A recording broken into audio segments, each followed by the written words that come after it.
Bismillahirrahmanirrahim. Assalamualaikum warahmatullahi wabarakatuh. Alhamdulillahi ala ihsanih wa syukru lahu ala taufiqihi wa amtinanih wa asyhadu an la ilaha illallah wahdahu la syarika lahu ta'ziman li sya'nih wa asyhadu anna Muhammadan abduhu wa rasuluhu da'ila ridwanih. Allahumma salli alaihi wa ala alihi wa ashabihi wa ikhwanih. Ibu-ibu dan bapak-bapak yang dirahmati oleh Allah Subhanahu wa taala, alhamdulillah puji dan syukur kita panjatkan kepada Allah Subhanahu wa taala atas segala karunia dan nikmat, kesempatan, kesehatan, keamanan, ketenteraman yang Allah berikan kepada kita. Salawat dan salam semoga senantiasa tercurahkan kepada junjungan Nabi Muhammad sallallahu alaihi wasallam dan juga kepada para sahabatnya serta seluruh orang-orang yang setia mengikuti Nabi sallallahu alaihi wasallam hingga akhir zaman kelak. Topik yang akan kita bahas pada kesempatan hari ini adalah topik yang sangat berat ya. Berat bagi lelaki dan juga lebih berat lagi terhadap para wanita, para ibu-ibu. Kalau boleh saya katakan bahwasanya ujian yang sangat berat yang dihadapi oleh para ibu-ibu adalah ujian poligami. Seorang wanita ya, dia lebih bisa untuk bersabar tatkala suaminya miskin. Lebih bisa untuk bersabar ya, tatkala mungkin harus makan sehari, puasa sehari ya. Lebih bisa untuk bersabar jika mungkin suaminya suka ngomelin dia, marah-marahin dia, berkata-kata kasar. Tetapi berat tatkala suaminya berpoligami. Ini kita akui ya, ini kita akui. Terasa sangat berat bagi seorang wanita tatkala cintanya harus dibagi. Dibagi dua saja berat, apalagi bagi empat.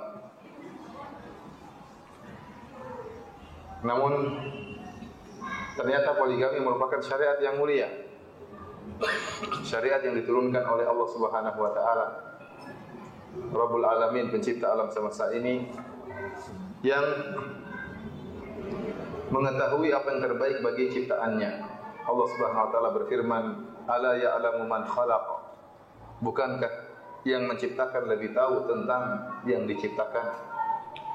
Allah yang lebih tahu tentang syariat apa yang pas dan cocok dan lebih maslahat bagi ciptaannya, bagi para laki dan juga bagi para wanita. Karenanya saya menulis sebuah risalah ya. Saya menulis sebuah risalah kecil ya, yang saya beri judul Mukjizat Poligami. Tujuannya adalah banyak ya. Di antaranya mungkin buat persiapan. Tapi tujuan saya utamanya, yang paling utama adalah agar orang-orang tahu bahwasanya poligami merupakan syariat yang mulia, yang mendatangkan banyak kemaslahatan, yang dimana orang-orang kafir berusaha menghilangkan keindahan syariat poligami tersebut dan bahkan menjadikan poligami seakan-akan suatu momok yang buruk ya. Orang yang melakukannya adalah orang yang rendah dan alasan-alasan lain yang mereka gencarkan ya, di media sosial dan di media-media secara umum. Bapak-bapak dan ibu-ibu yang dirahmati oleh Allah Subhanahu wa taala, terlebih lagi mereka melancarkan syubhat-syubhat untuk mematahkan syariat poligami ini. Dan banyak dari kaum muslimin yang termakan dengan syubhat-syubhat mereka. Dan ini benar-benar dilancarkan oleh orang-orang kafir sampai detik ini. Kalau kita buka internet, kita dapati bagaimana orang-orang kafir, orang-orang non-muslim mencerca Islam dari sisi poligami dengan tuduhan yang tidak-tidak, dengan penggambaran yang tidak-tidak. Hal ini sebagaimana halnya tatkala mereka berusaha untuk mematahkan syubhat atau mematahkan hukum waris dengan menyatakan bahwasanya hukum waris adalah hukum Islam yang tidak adil dan syariat Islam tidak menyeru kepada keadilan ya, tidak menyeru pada kesamaan. Masa laki-laki 2 kali lipat dibandingkan dengan wanita? Ini digembar-gemborkan oleh orang kafir dan banyak orang-orang kaum muslimin, terutama kalangan wanita ya, yang ikut memperkuat propaganda mereka ini. Kenapa? Para wanita dikesankan sebagai pihak yang terzalimi, sehingga mereka mendukung bahwasanya hukum waris tidak bisa diterapkan sekarang ini karena tidak ada keadilan 2 banding 1 antara laki dengan wanita. Demikian juga terlebih-lebih lagi masalah poligami. Tatkala orang-orang kafir berusaha menyatakan bahwasanya poligami adalah syariat yang tidak benar, syariat yang tidak adil, syariat yang mendolimi para wanita, maka para wanita digambarkan sebagai pihak yang terzalimi, ikut mendukung propaganda anti poligami. Propaganda anti poligami. Dan tatkala orang-orang kafir menjadikan umat Islam ragu dengan satu syariat saja, ini sudah cukup. Karena dalam benak umat Islam, Islam adalah agama yang sempurna. Semua syariat Islam syariat yang benar. Semua syariat Islam adalah syariat yang adil, yang sempurna. Nah, kalau ada satu syariat, 2 syariat sudah gagal, ternyata tidak benar, maka ini sudah membuat ragu terhadap kaum muslimin terhadap agama mereka. Mereka ragu dengan agama mereka sendiri dan mereka akan mudah mengkiaskan untuk menolak hukum-hukum yang lain dengan dalih bahwasanya ada syariat-syariat Islam yang tidak adil. Contohnya hukum waris dan hukum poligami. Karenanya para ulama benar-benar membahas masalah ini dalam buku-buku mereka, dalam tulisan-tulisan mereka untuk menjelaskan bahwasanya syariat waris demikian juga syariat poligami adalah syariat yang mulia dan justru syariat tersebut membawa mukjizat karena di balik syariat tersebut banyak maslahat-maslahat yang dibidik oleh Islam. Tapi para hadirin dan hadirat yang dirahmati oleh Allah Subhanahu wa taala,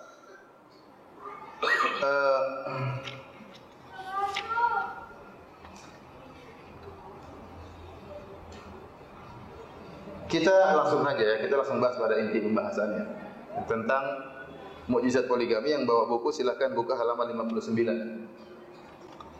Yang bawa buku, karena ini pembahasannya ya tidak perlu lama-lama, yang perlu praktek ya. Teori terlalu banyak, repot.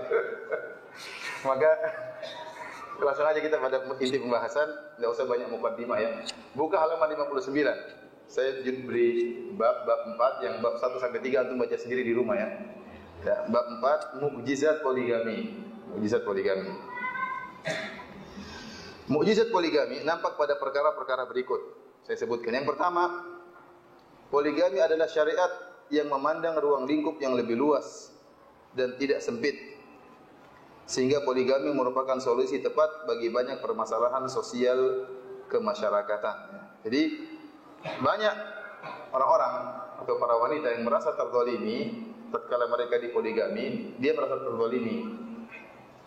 Dia memandang dari sisi dirinya. Dia memandang suami saya menikah dengan saya, cintanya terfokus kepada saya.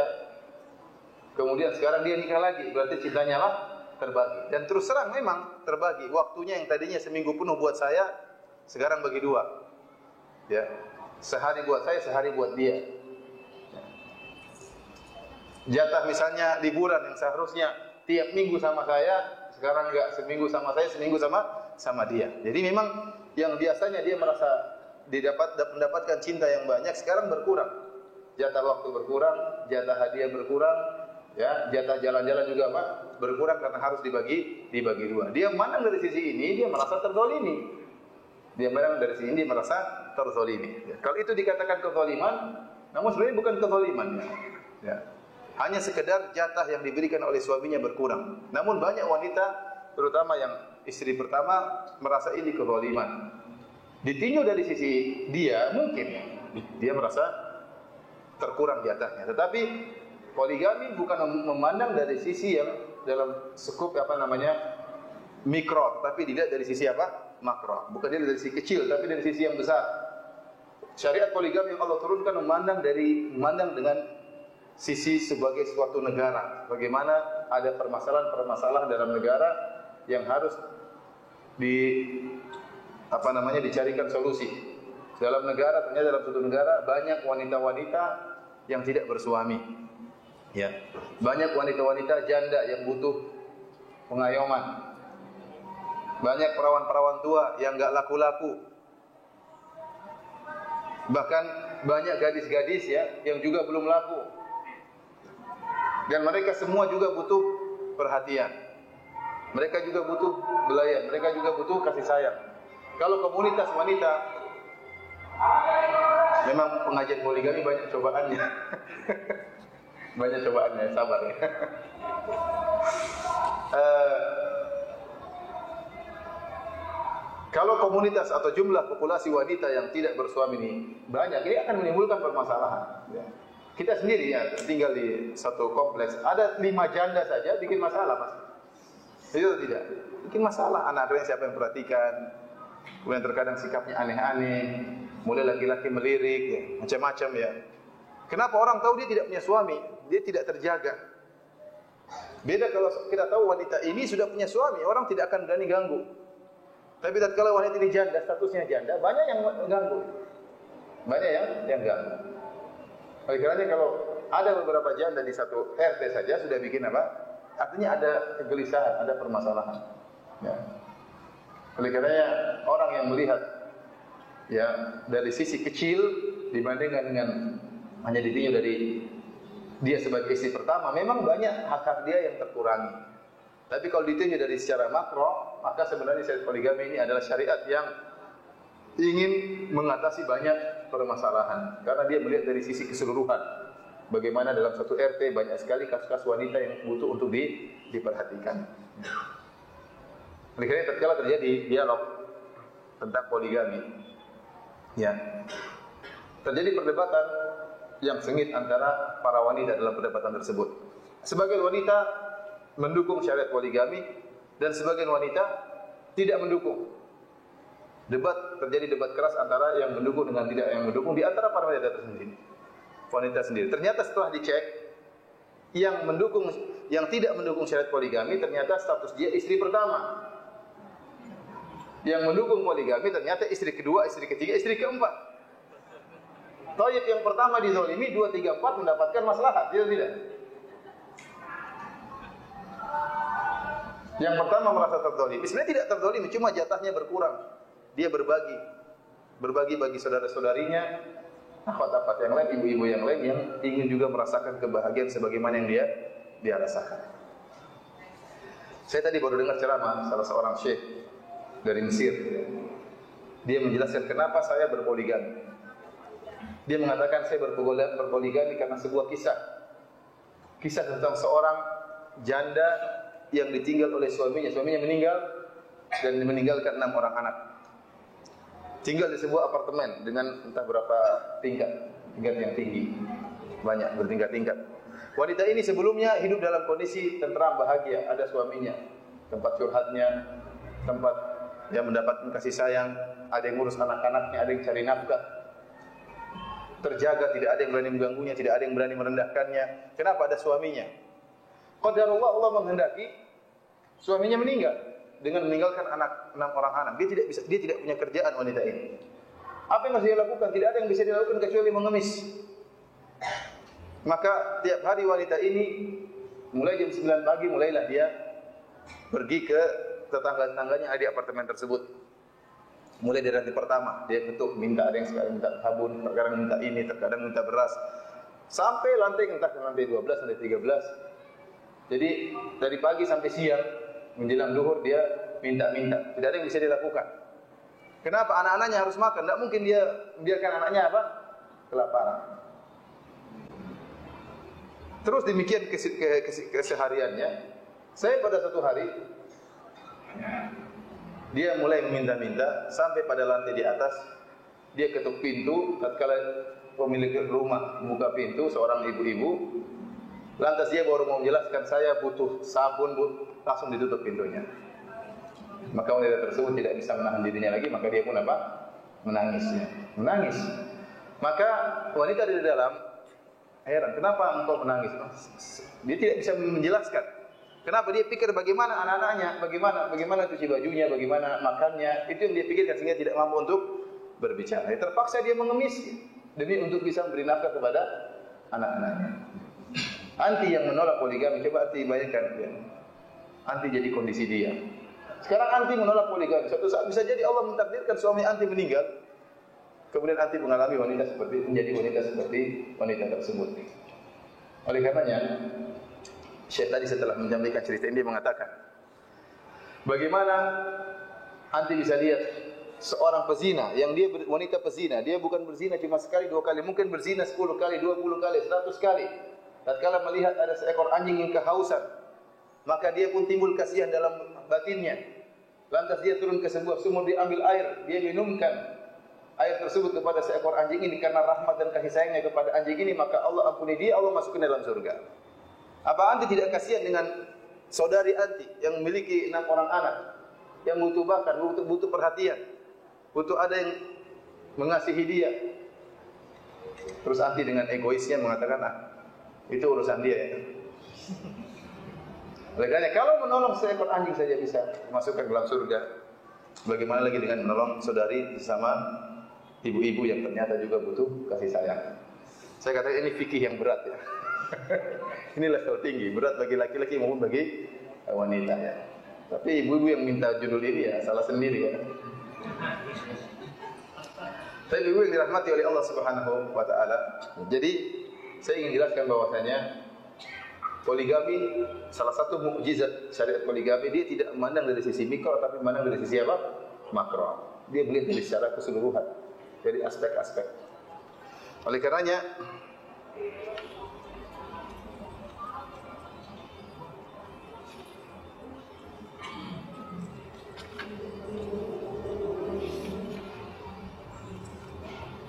kalau dibiarkan ya wanita-wanita tersebut tidak ada yang mengayominya, maka akan timbul banyak sekali permasalahan-permasalahan sosial.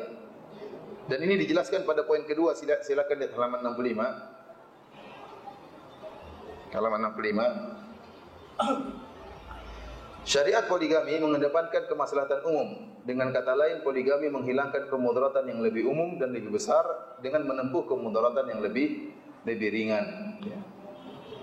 Ya, saya bilang tadi, semakin banyak wanita yang tidak menikah, maka akan banyak permasalahan-permasalahan sosial.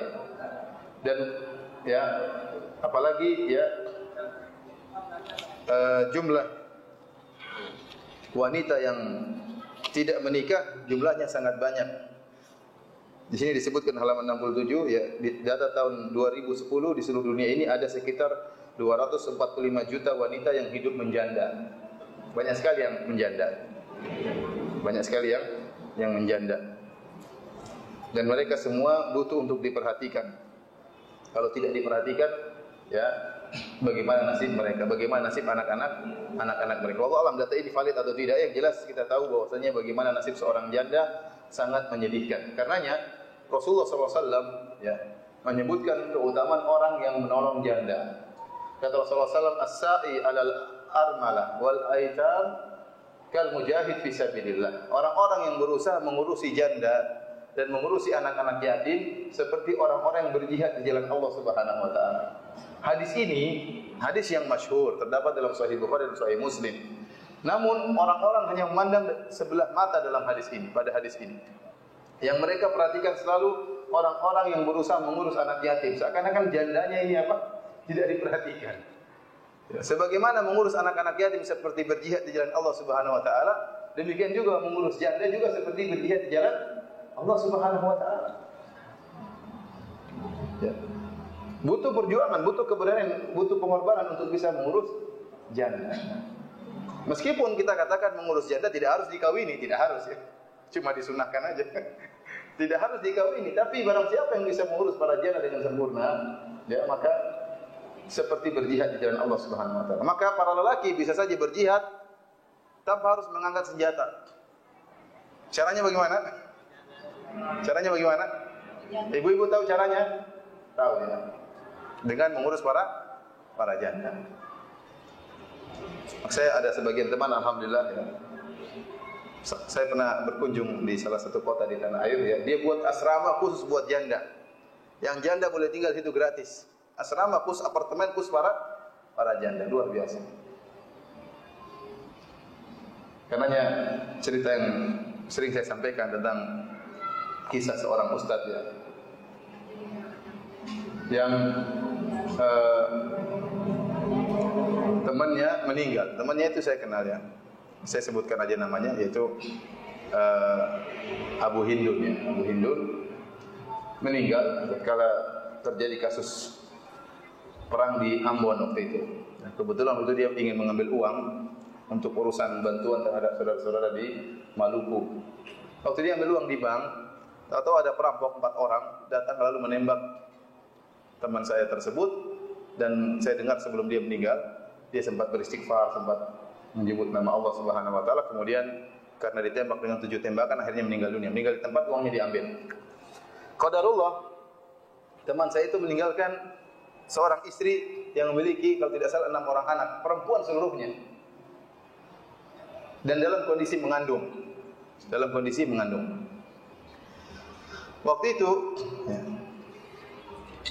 tidak apa saya sebut namanya, mudah-mudahan Allah menjaga keikhlasan mereka seluruhnya. Waktu itu Ustaz Abu Sa'ad lagi di Maluku.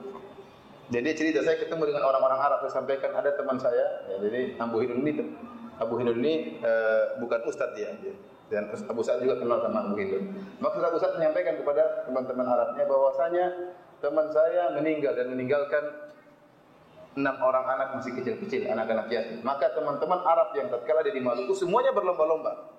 Ya, kita ingin menikahi wanita tersebut. Saya ingin menikahi wanita tersebut. Bayangkan. Ya. Kata Rasulullah SAW, "Ana wa kafilul yatim kahataini fil jannah."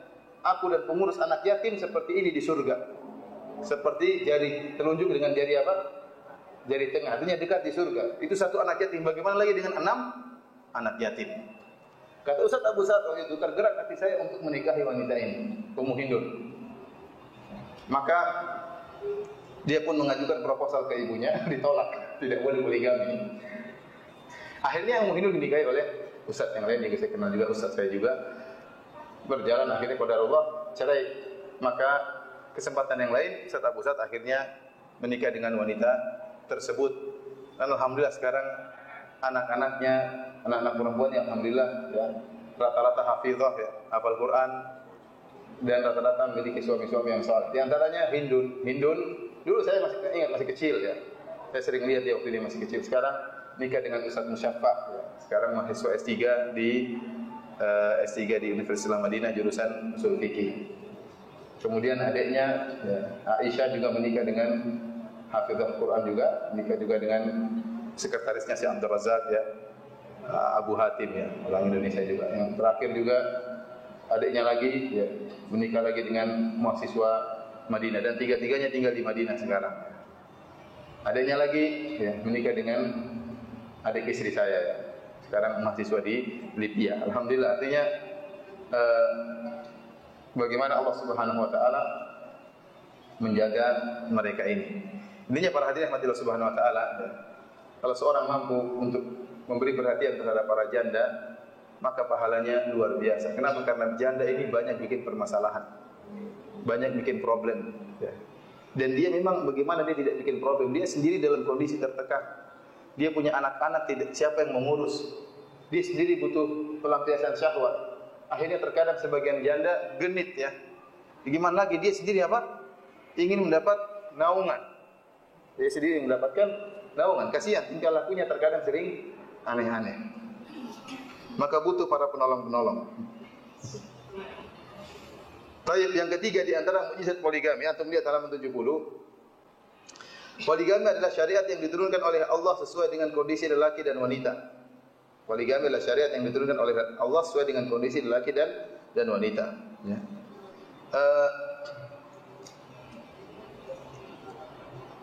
Lelaki dan wanita Allah ciptakan dengan kondisi yang berbeda dari banyak sisi. Antum bisa lihat halaman 72. 72, saya sebutkan perbedaan sisi antara wanita dengan lelaki. Yang pertama, jumlah lelaki lebih sedikit daripada jumlah wanita. Jumlah lelaki lebih sedikit daripada jumlah wanita. Sementara wanita-wanita yang lain juga butuh untuk diayomi, untuk diperhatikan. Ini sudah menunjukkan bahwasanya syariat poligami sangat diperlukan. Kenapa? Jumlah lelaki lebih sedikit daripada jumlah wanita. Bahkan disebutkan di akhir zaman nanti, ya, jumlah wanita sampai 50 kali lipat daripada jumlah lelaki. Kalau hanya boleh menikah dengan satu, bagaimana dengan yang 49 orang? Dan sekarang jumlah wanita sudah lebih banyak. Yang kedua, beban lelaki lebih berat dibandingkan dengan wanita. Ya, saya sebutkan beban atau tanggung jawab lelaki dan perempuan dalam hidup tidak sama. Lelaki memiliki tugas sebagai pemimpin keluarga, ya dia juga memiliki tugas untuk menghidupi keluarga. Yang ketiga, di antara hal yang mendukung poligami, bahwasanya lelaki lebih dahulu meninggal daripada wanita. Kenapa bisa demikian? Ya, karena lelaki pekerjaannya berat, pekerjaannya di luar di jalan sebagai supir, misalnya sebagai aparat, misalnya sebagai polisi, ya berdagang, terkadang bertarung dengan maut. Wanita lebih di rumah lebih aman. Dan banyak kita lihat lelaki lebih dahulu mati daripada wanita. Sering kita dapati, ya ada orang tua suaminya lebih dahulu meninggal. Banyak seperti itu. Intinya jumlah wanita lebih banyak. Yang keempat, bahwasanya tidak semua lelaki siap untuk menikah. Beda dengan wanita, lelaki untuk menikah perlu persiapan. Dia butuh, ya, kemampuan, memiliki kemampuan. Meskipun dia sudah punya syahwat, sudah dewasa, belum tentu siap untuk nikah. Oleh karenanya banyak lelaki yang baru menikah umur 30. Kenapa? Dia ingin hidupnya mapan, ingin cari kerja dahulu. Beda dengan wanita, wanita selain jumlahnya lebih banyak, kalau sudah dewasa sudah langsung siap nikah. Sudah langsung siap nikah. Jadi stok wanita untuk siap nikah sangat banyak, sementara lelaki yang siap nikah lebih sedikit. Paham atau tidak Bapak-bapak? Bapak-bapak sangat paham, enggak tahu ibu-ibu.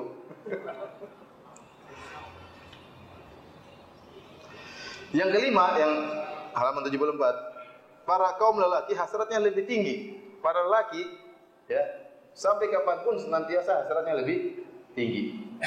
Ya. Meskipun umur 75, meskipun umur 80, meskipun umur 90, selama rukuknya masih bisa 90 derajat, masih bisa. Tapi kalau sudah rukuknya sudah enggak beres, ini udah berhentilah. Selama rukuknya masih 90 derajat, dia masih mampu. Dia masih mampu. Saya ketemu dengan seorang, ini nyata, saya ketemu dengan orang umur 65 kalau tidak salah, 65 70, udah tua, udah putih semua. Dia nikah lagi dengan janda umur mungkin 45. Saya tanya, Masya Allah Pak, nikah lagi? Bilang, iya Ustaz, saya di atas 65, di bawah masih 15 tahun Ustaz. Di bagian atas. Ya, karena syahwat tidak bisa. Dan ini saya hadapi banyak permasalahan seperti ini. Pernah saya ngisi pengajian di Mekah, datang seorang kakek-kakek datang kepada saya untuk saya bahas tentang masalah zina. Terus dia merasa berdosa, dia lagi haji gitu. Dia bilang, Ustaz, waktu itu di masjid di Mekah, Ustaz, saya termasuk dari pezina atau tidak Ustaz? Kenapa Pak? Saya ini umur berapa Pak? Umur 73. Saya sering masturbasi Ustaz. Itu zina atau bukan? Loh, kenapa masturbasi Pak? Enggak punya istri? Ada Ustaz. Terus kenapa? Istri saya sudah enggak mau berhubungan. Istri umurnya berapa? 61. Ya. Ya, enggak bisa dipaksa. Katanya kalau berhubungan istrinya sakit. Saya bilang, ya ada cara lain apa? Intinya para lelaki masih umur berapapun masih apa? Masih terus berhasrat. Ya, mungkin seorang wanita kalau dia egois, dia mengatakan, ya sudah suamiku, kalau saya sudah menopausa, sudah tidak berhasrat, kamu puasa. Puasa sampai berapa tahun? Sampai kamu mati puasa. Tidak semua orang seperti itu. Jadi ini umur 73 masih berhasrat. Dia bilang lagi sama saya mau nikah lagi Ustaz. Tapi saya diketawain sama anak-anak saya. Ya, anak-anaknya kalau udah tua juga diketawain juga, diketawain orang tua, nanti dia udah tua juga dia diketawain. Ya gimana, kita sampai kemarin juga saya baru ketemu dengan orang lagi. Ustaz, ibu baru meninggal Ustaz. Bapak udah tua, bapak mau menikah. Kita semua setuju, ada adik kita yang enggak setuju. Bagaimana Ustaz? Dia bilang durhaka. Kenapa melarang bapaknya mau menikah? Bapaknya memang tidak punya syahwat, umur 70 enggak punya syahwat, punya syahwat. Apa dilarang? Kalau ada yang mau, kenapa dilarang? Dan para lelaki sampai umur berapapun, selama masih hidup masih produktif. Masih produktif. Makanya saya punya teman di Madinah. Ya. Dia berapa bersaudara? 50 bersaudara. 50 bersaudara. Berapa bersaudara? 30. Dia sendiri umurnya belum 30 sudah punya 3 istri. Teman saya itu belum sampai umur 30 sudah punya 3 istri. Dia sendiri 50 bersaudara. Betapa mudahnya mereka poligami di sana di kota Madinah. Dia cerita sama saya bagaimana Dia istri ketiga. Suatu saat dia lagi naik mobil, ibunya tiba-tiba telepon dia. Fulan, ada apa bu? Saya lagi telepon, sebentar berhenti dulu. Nak, ini ibu baru lihat ada cewek bagus. Ada, kamu nikahi aja ya. Yang ketiga, sebentar bu, saya istikharah dulu. Langsung, oke. Kayaknya gampang banget ya.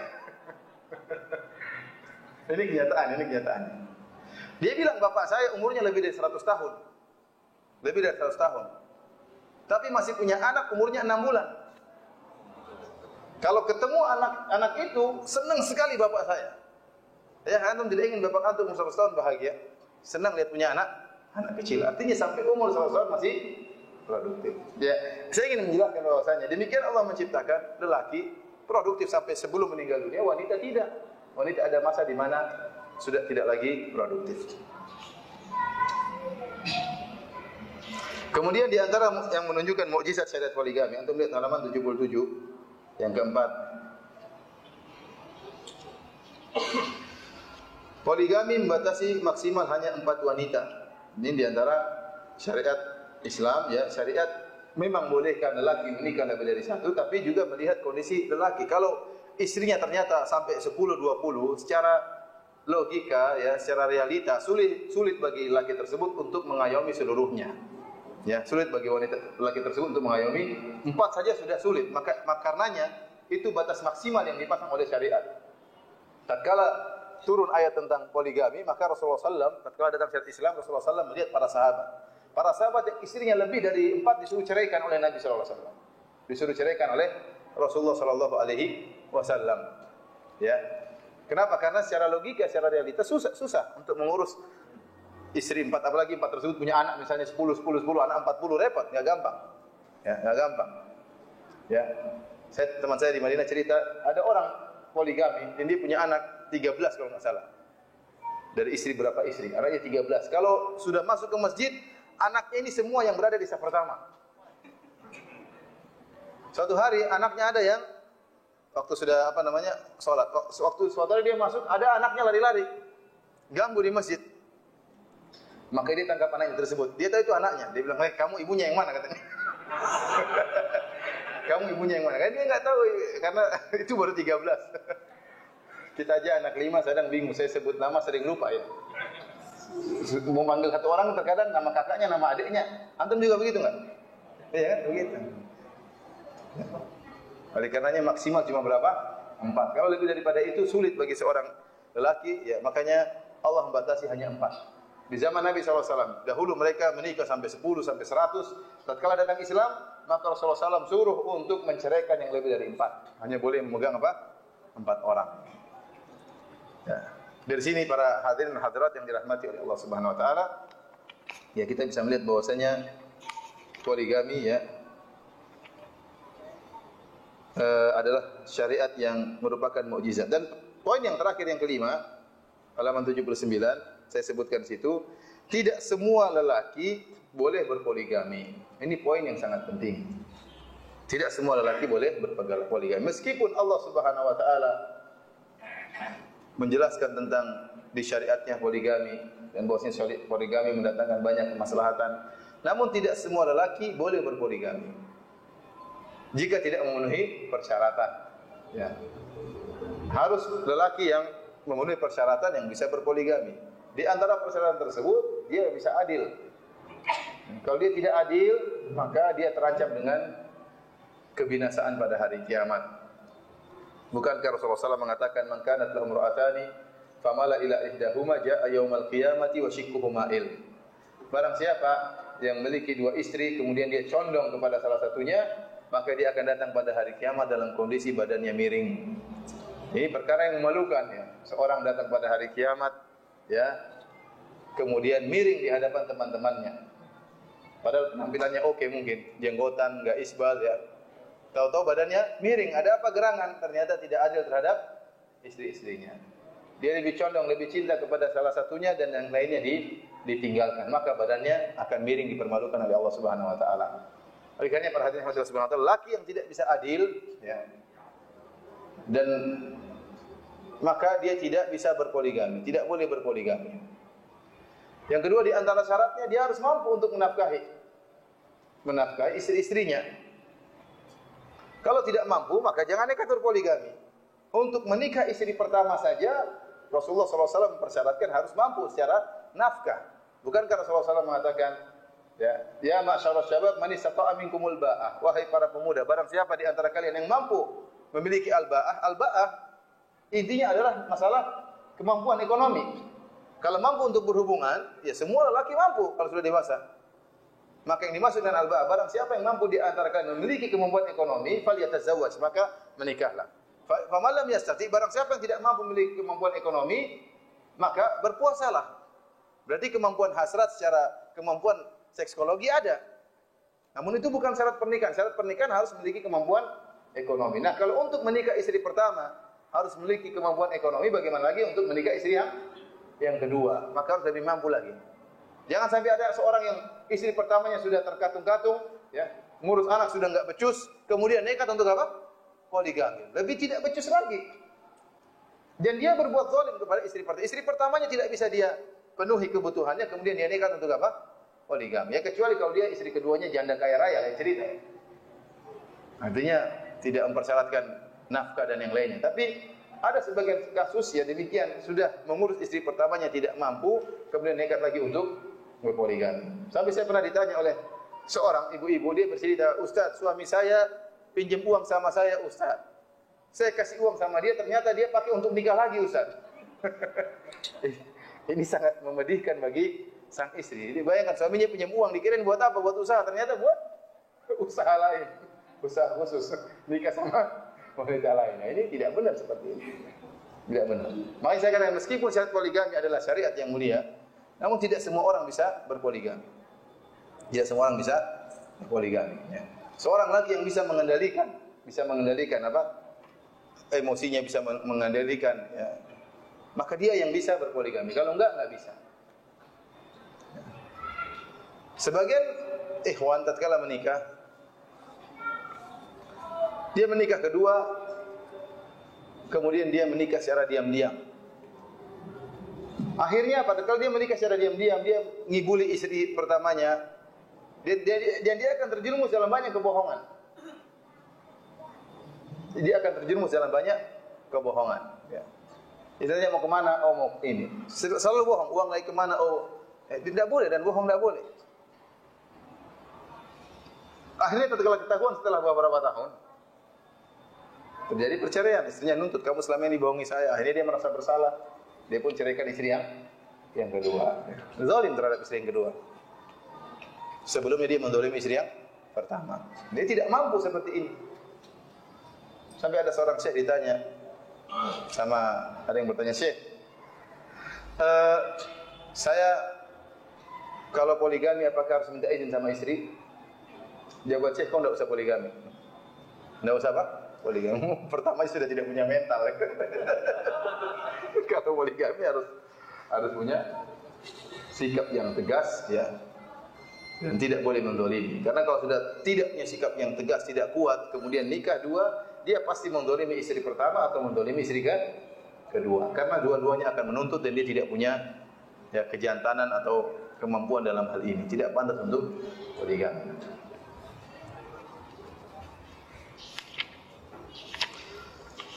Bapak dan Ibu yang dirahmati oleh Allah Subhanahu wa taala,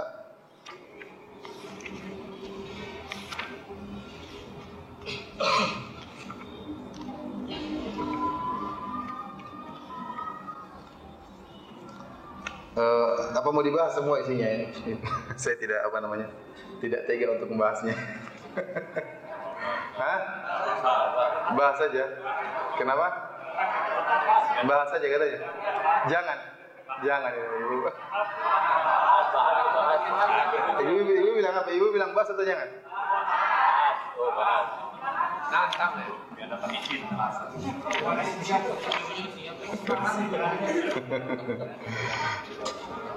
Baik, kita bahas bab ke-6. Bab 5 dulu. Ya udah bab 5 enggak apa, bab 5. Syubhat-syubhat menentang poligami. Di antara syubhat-syubhat yang dipropagandakan oleh orang-orang kafir atau orang-orang liberal dan lainnya ya, yang merasa sesak tatkala ada syariat poligami ya. Mereka menyatakan bahwasanya Rasulullah SAW adalah seorang pemuja syahwat. Sampai-sampai Rasulullah SAW menikah dengan 9 wanita. Dan ini sudah dibantah oleh para ulama dengan panjang lebar bahwasanya Rasulullah SAW bukanlah lelaki pemuja syahwat. Kalau Rasulullah SAW ya memuja syahwat, maka Rasulullah SAW hanya menikah dengan gadis-gadis muda. Kenyataannya Rasulullah SAW menikahi gadis muda hanya satu orang, yaitu siapa? Aisyah radhiyallahu anha. Itu pun atas wahyu dari Allah Subhanahu wa taala. Karena Rasulullah SAW dilihatkan dalam mimpi, dan kita tahu mimpi para nabi adalah wahyu, didatangi oleh malaikat Jibril 2 kali atau 3 kali dengan membawa gambar Aisyah. Dan Jibril mengatakan, "Hadhihi zaujatuka fid dunya wal akhirah." Wahai Rasulullah, inilah istrimu di dunia dan di akhirat. Maka Rasulullah SAW menikah Aisyah atas perintah Allah Subhanahu wa taala. Dan di balik pernikahan terhadap Aisyah banyak sekali hikmah. Aisyah seorang wanita yang masih muda belia, ya, hafalannya kuat ya, karena belum ada nostalgia dengan lelaki-laki yang lain ya. Otaknya masih fresh, mudah untuk menghafal ya, dan banyaklah keutamaan-keutamaan Aisyah radhiyallahu taala anha. Di antaranya Rasulullah SAW mempererat hubungan antara dia dengan sahabat dekatnya. Siapa? Abu Bakar radhiyallahu taala anhu. Dan banyak manfaat-manfaat menikah dengan Aisyah radhiyallahu taala anha. Oleh karenanya para sahabat tatkala ribut atau ada perselisihan dalam suatu permasalahan, mereka mendatangi Aisyah radhiyallahu taala anha. Karena Aisyah berbeda dengan istri-istri Nabi yang lain. Istri Nabi yang lainnya seluruhnya janda. Seluruhnya janda. Mereka tidak kuat menghafal sebagaimana Aisyah radhiyallahu taala anha yang masih muda dan fresh. Dan mereka memiliki nostalgia yang banyak bersama suami-suami mereka yang terlebih dahulu. Adapun istri-istri Nabi yang lain semuanya tua. Dia rata-rata di atas 50 tahun. Bahkan banyak yang lebih tua daripada Rasulullah sallallahu alaihi wasallam. Dan Rasulullah SAW menikahi kapan? Begitu suaminya meninggal dinikahi oleh Nabi SAW.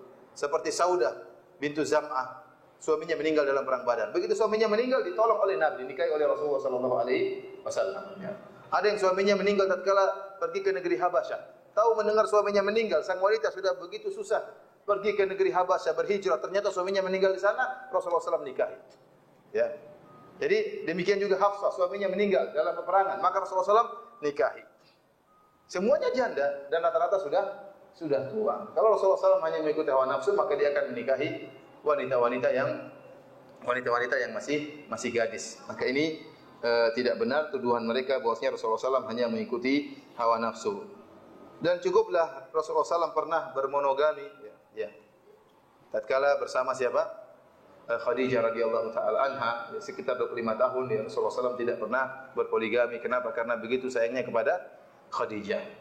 Namun setelah itu Rasulullah SAW berpoligami karena beliau melihat banyak maslahat yang beliau inginkan. Di antaranya beliau menikah dengan putrinya Abu Sufyan. Abu Sufyan ya, adalah pimpinan orang-orang kafir. Putrinya dinikahi oleh Nabi SAW. Ya, namanya bagaimanapun musuh, namanya juga dia mertua Rasulullah SAW. Dan ternyata satu hari dia pun beriman kepada Rasulullah SAW. Baik, syubhat yang kedua, ya, dikatakan bahwasanya syariat poligami adalah syariat yang tidak adil, yang hanya mengutamakan para lelaki. Ya. Siapa yang mengatakan kalau poligami boleh, berarti poliandri juga boleh? Kalau laki boleh menikah 4 wanita, perempuan juga boleh menikah dengan 4 lelaki. Dan ini adalah cara pandang berpikir orang-orang Barat. Orang-orang Barat tatkala mandang antara wanita dengan lelaki, mereka mandangnya wanita itu kompetitor bagi lelaki, bukan pelengkap. Kalau Islam mandangnya enggak. Islam mandang wanita itu pelengkap bagi lelaki. Jadi saling membutuhkan. Oleh karenanya menyamakan lelaki dengan wanita justru itu tidak adil. Bagaimana mau disamakan wanita yang lemah dengan lelaki yang kuat? Masing-masing punya fungsi sendiri-sendiri. Ya, Allah menciptakan wanita yang penuh dengan lemah lembut. Kenapa? Untuk bisa mengandung, untuk bisa merawat anak-anak dengan penuh kelembutan. Yang ini tidak mungkin dilakukan oleh seorang lelaki. Lelaki diciptakan oleh Allah Subhanahu wa taala dengan tubuh yang kuat. Ini karena untuk kerja, untuk mencari nafkah, maka saling membutuhkan. Orang Barat cara pandangnya berbeda. Mereka mandang wanita itu, lelaki adalah saingan bagi wanita. Oleh karenanya apa saja yang dilakukan oleh lelaki, wanita juga boleh. Ya, ini cara pandang yang keliru. Sehingga kita lihat sekarang kesamaan gender, kasihan. Ya, lelaki sampai ada wanita di luar negeri jadi supir tronton. Ya. wanita kemudian kerja keras keluar capek kasihan, ya. Seperti tapi beda kalau kita lihat di misalnya di negara-negara Islam, wanita begitu sangat dimuliakan. Kita kalau di Madinah, kalau wanita sudah ngantri, kita mundur seluruhnya. Laki-laki mundur, wanita harus dimuliakan. Sampai ada orang luar yang tidak biasa, dia protes sama misalnya kasir bank, dia bilang, "Loh, saya di luar, kenapa dia didahulukan?" Kata kasir bank, "Karena dia perempuan, maka didahulukan." Diam langsung. Saya di Madinah jadi supir pribadi. Kemana-mana harus mengantar apa? Istri. Harus saya antar. Tidak mungkin suruh jalan sendiri. Saya antar, saya temani. Ya gimana lagi? Ya, karena kondisi di sana menjadikan seorang suami harus melindungi apa? Istri. Harus di mana-mana ditemani. Ya. Oleh karena saya katakan syariat Islam memandang wanita bukan sebagai pesaing bagi lelaki, tapi sebagai pelengkap bagi lelaki. Oleh karenanya, kalau menyamakan wanita dalam segala hal terhadap lelaki, maka ini kezaliman. Kezaliman, justru ini merupakan bentuk kezaliman. Ya. Tatkala ada yang mengatakan, kalau laki boleh poligami, wanita juga boleh poliandri. Ini tidak benar. Bagaimana coba wanita poliandri? Dia punya suami 4 misalnya. Baik, kita bayangkan wanita ini punya suami 4. Tahu-tahu 4-4-nya pingin semua, gimana? Bagaimana dia melayani? Tahu-tahu tatkala suaminya ingin, dia lagi haid. Yang kedua juga ingin. Bisa jadi suaminya berkelahi bunuh-bunuhan gara-gara istrinya tadi. Tidak bisa. Kalau punya anak terus ini anaknya yang mana? Bingung. Di suaminya apa? Suaminya 4. Ya ini pokoknya tidak bisa lah. Tidak bisa disamakan antara wanita dengan lelaki. Oleh karenanya saya katakan bahwasanya syariat poligami adalah syariat yang membedakan antara lelaki dengan wanita. Justru menyamakan lelaki dengan wanita adalah suatu ketidakadilan. Karena menyamakan suatu yang dua hal yang tidak sama. Kita hanya boleh menyamakan dua hal yang sama. Tapi kalau dua hal yang berbeda tidak boleh disamakan. Tapi di antara syubhat yang mereka sampaikan juga tentang menolak poligami, mereka mengatakan Rasulullah SAW pernah melarang poligami. Dalam hadis disebutkan Ali bin Abi Thalib pernah dilarang oleh Nabi SAW untuk berpoligami. Namun ini adalah syubhat yang tidak benar. Ternyata kalau kita cek isi hadisnya, ternyata Rasulullah SAW berkata waktu itu Ali bin Abi Thalib ingin menikah dengan putrinya Abu Jahal, ingin menikah dengan putrinya Abu Jahal. Maka Rasulullah SAW khawatir kalau ternyata putrinya dimadu oleh putrinya Abu Jahal, padahal Abu Jahal sangat benci terhadap Islam, maka ini akan menjadikan Fatimah terfitnah agamanya. Itulah yang menyebabkan Rasulullah SAW melarang Ali bin Abi Thalib untuk menikah dengan putrinya Abu Jahal. Dan kita bisa bayangkan bagaimana kalau ternyata Ali bin Abi Thalib punya anak Hasan dan Husain, terus ditanya siapa itu Abu Jahal? Abu Jahal adalah mertua bapak saya. Kan jadi enggak enak ceritanya. Abu Jahal Fir'aun umat ini ternyata mertua bapak saya. Jadi Rasulullah SAW memandang masalah ini, maka Rasulullah SAW melarang. Dan Rasulullah SAW berkata dalam halaman 97, "Wa inni lastu uharrimu halalan walau uhillu haraman. Walakin wallahi la tajmi' bintu Rasulillah sallallahu alaihi wasallam wa bintu aduwillah makanan wahidan abadan." Aku tidak mengharamkan yang halal dan aku tidak menghalalkan yang haram. Akan tapi demi Allah tidak boleh bersatu antara putri Rasulullah SAW dengan putri musuh Allah Abu Jahal dalam satu rumah. Ini yang menyebabkan Rasulullah SAW melarang. Tetapi Rasulullah SAW menjelaskan poligami tidak haram. Buktinya Rasulullah SAW berpoligami. Buktinya orang-orang yang paling mulia di umat ini seperti Abu Bakar, Umar, Utsman dan Ali seluruhnya berpoligami. Ali berpoligami setelah Fatimah meninggal dunia. Maka dia pun berpoligami. Kemudian syubhat yang keempat, halaman 99, mereka mengatakan poligami hukumnya haram karena seorang suami tidak mungkin akan adil. Ya. Kalau tidak mungkin adil, maka poligami hukumnya haram. Mereka menyebutkan dalam surat An-Nisa ayat 129, lihat halaman 100, ya. Firman Allah, "Walan tastati'u an ta'dilu bainan nisa'i walau harastum." Dan kalian tidak akan bisa untuk adil di antara para wanita meskipun kalian semangat. Kalau tidak mungkin adil berarti poligami haram. Tapi mereka lupa. Ayat selanjutnya justru Allah mengatakan, "Fala tamilu kulal maili." Maka janganlah kalian condong kepada salah satunya. Berarti poligami ada. Berarti yang dimaksud oleh Allah tidak mungkin adil dari sisi apa? Cinta. Cinta enggak mungkin adil. Masalah cinta harus dibagi rata, ini susah.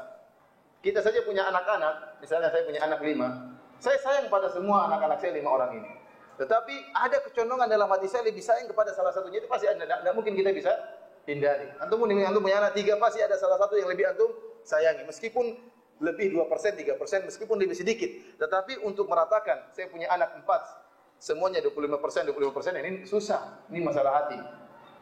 Demikian juga saya punya istri 2 misalnya. Ya. Maka misalnya ya. Kalau istri saya alhamdulillah sudah siap dari dulu ya. Siap tentongan katanya. Jadi kalau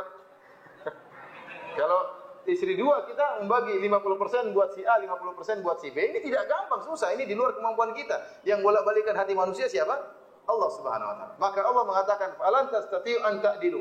Kalian tidak akan mampu untuk adil, maksudnya dalam masalah cinta.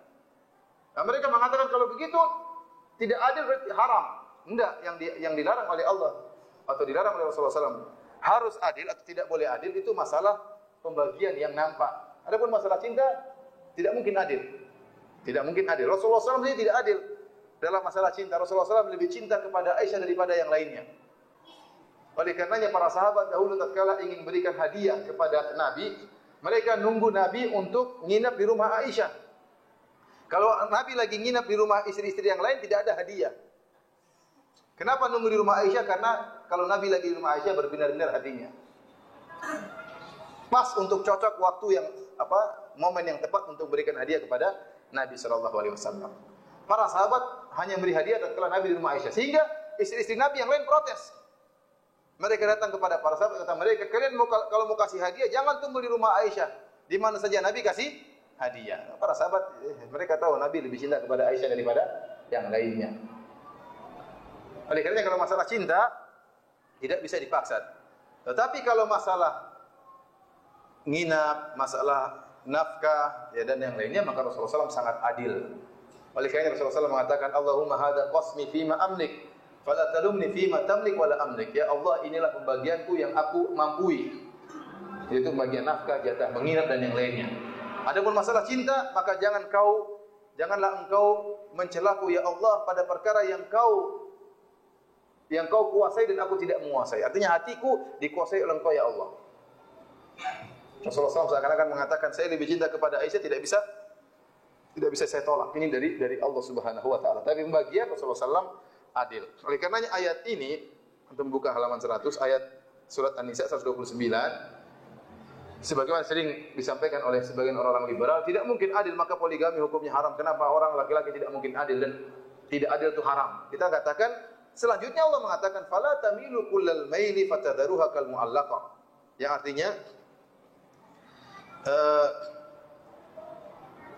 karena itu janganlah kamu terlalu cenderung kepada yang kamu cintai sehingga kamu biarkan yang lain terkatung-katung. Berarti istri lebih dari satu, ya tidak?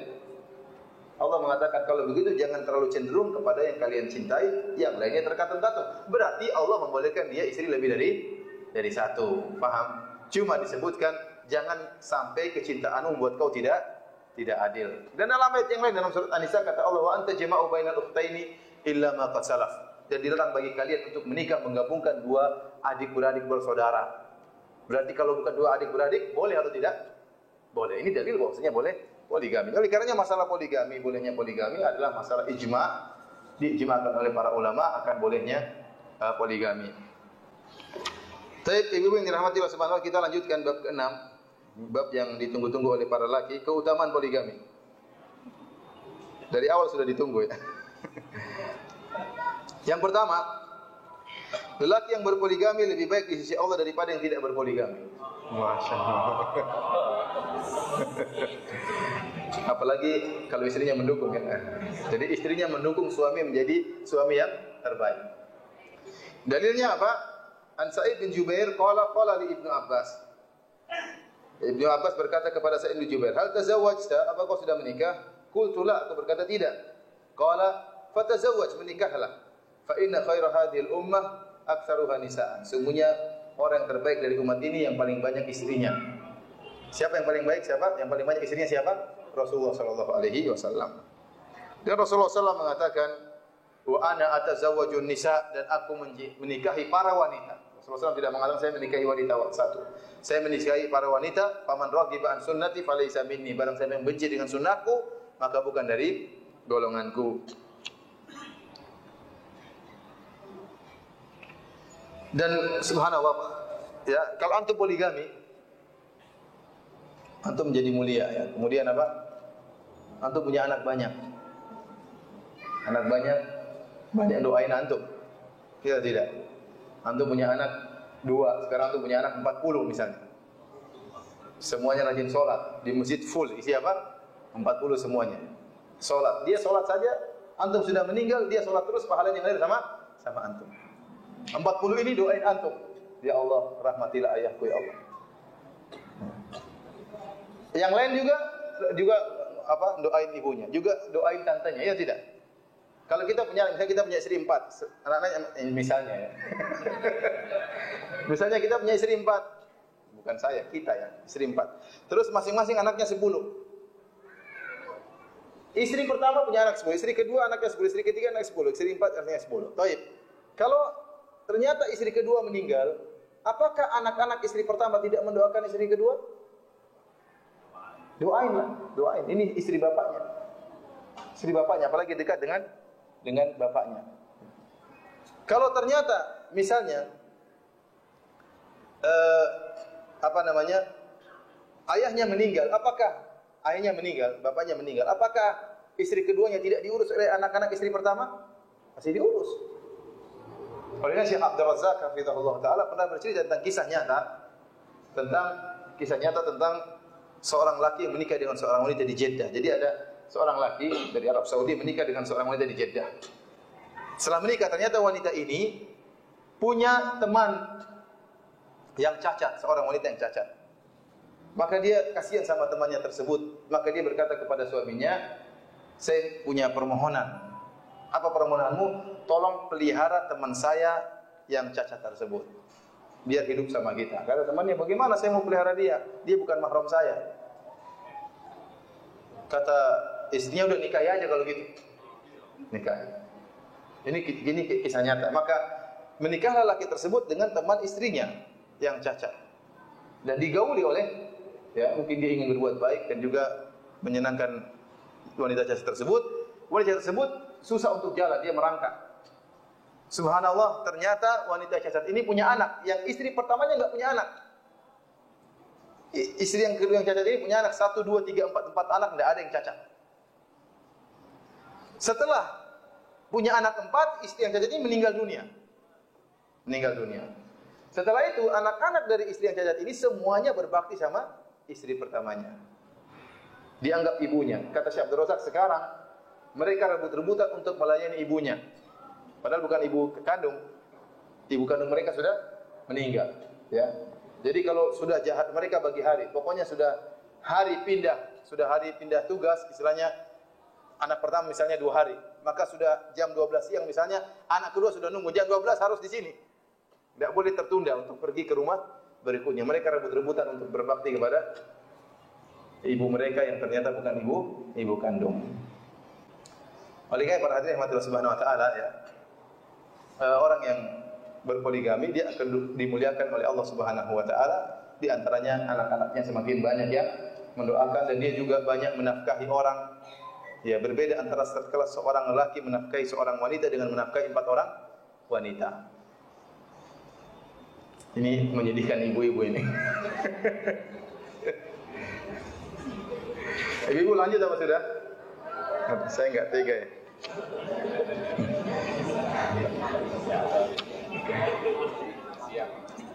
Siap ibu ya? Ya. Siapnya cuma 1 orang, siap aja. Yang lainnya enggak siap. Di antara banyak sebenarnya waktu saya ngobrol sama teman saya itu, ya, yang punya istri 3, saya ngobrol sama dia di villa waktu itu. Yang belum 30 tahun, istrinya berapa? 3. Saya bilang, kenapa kau poligami? Dia sebutkan 20 faedah poligami. Banyak sekali.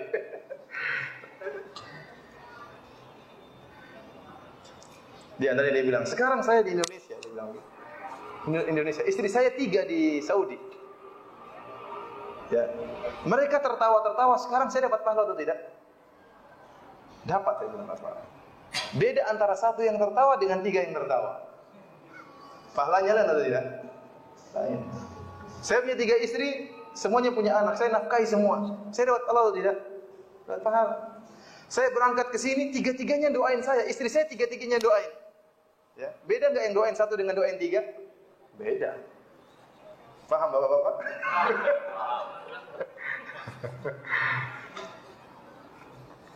Udahlah, saya enggak tega. Saya udah sampai sini aja ya. Jangan. Aduh, ibu-ibu. Hah? Lanjut. Di antara faedah poligami, Syekh Abdul Razak pernah bilang, Firanda kamu mau poligami, jangan sekarang, nanti katanya. Ini ijtihad ya, ada yang mengatakan sekarang nanti masih muda poligami aja. Ada yang, kalau Syekh bilang tidak, nanti ente umur sekitar 45, 40 lebih ya, nikah. Kalau kamu nikah cari yang muda. Kenapa Syekh? Karena itu Syekh Abdul Muhsin demikian juga, bapaknya pun demikian. Bapaknya Syekh Abdul Muhsin pada waktu sudah tua dia menikah dengan yang muda. Yakinlah kalau kamu menikah yang muda, kamu akan diketawain sama orang lain. Kamu ini gini sudah tua nikah yang muda, biarin aja. Ada yang protes gini-gini macam-macam, mungkin adik-adik perempuan pun protes, biarin aja. Kenapa ente tahu? Kalau ente sudah tua, yang ngurusin ente bukan adik-adik ente, bukan. Yang tukang protes-protes tadi enggak ada yang ngurusin ente, yang ngurusin ente istri ente yang muda. Kenapa? Karena ente sudah tua umur 60 tahun, dia masih kuat, dia masih 40 tahun dan istri yang mengurus lebih dengan penuh kasih sayang. Betul tidak Bapak-bapak? Tambah semangat. Sudah berhenti sampai sini aja ya. Sampai sini. Ibu, saya mohon maaf saya tidak bisa melanjutkan. Mau lagi? Ibu-ibu siap? Sedih udah mulai sedih. Kasihan banget ya. Udahlah ibu saya. Udah ya? Hah? Nanti aja bapak-bapak aja antar bapak-bapak ya. Saya enggak tega. Yang sisanya baca sendiri aja lah ya. Terus terang saya enggak tega. Saya tahu perasaan ibu-ibu. Ibu-ibu yang jelas saya katakan bahwasanya syariat poligami itu syariat yang berat ya. Dan saya juga mengingatkan bapak-bapak ya, karena banyak orang yang mencemarkan syariat poligami. Poligami enggak berhasil. Ini rata-rata yang terjadi. Poligami itu tidak berhasil. Tidak berhasil. Sehingga orang-orang para wanita yang tatkala mau dipoligami takut. Kenapa itu gagal, ini cerai, itu cerai, anaknya terbengkalai dan macam-macamnya.